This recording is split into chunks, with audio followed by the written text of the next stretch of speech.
Bigger Thomas is guilty of involuntary manslaughter. Under the Illinois Criminal Code of 2012, a person guilty of involuntary manslaughter is a person who unintentionally kills an individual without lawful justification.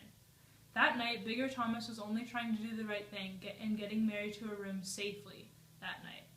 But paralyzed by fear when his white employer, Mrs. Dalton, entered the room, he did the only thing he could think of to silence Mary and get Mrs. Dalton to leave the room as soon as possible without suspecting that he was also in the room. If Bigger Thomas had truly intended to kill Mary all along, he would have chosen any other point in time that night when he was alone with Mary, rather than a time when he was in the same room as a witness.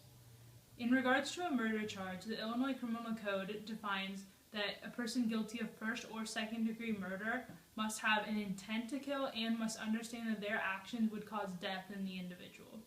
Again, Bigger Thomas never stated that he intended to kill Mary, while on many accounts he and witnesses stated that Mary Dalton made him uncomfortable. This only implies that he may have disliked her on a personal level, not that he intended to kill her. Also, at the time of the crime, Bigger was intoxicated and therefore his judgment was impaired.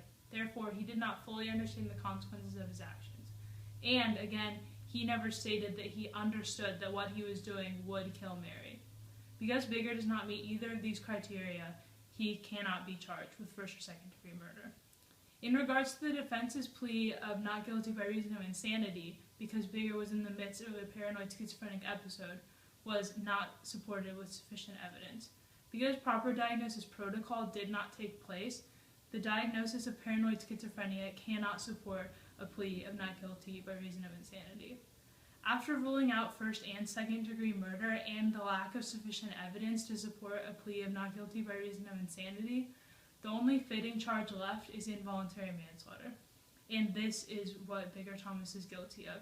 He did not intend to kill Mary, but it happened, and this is what he should be charged with.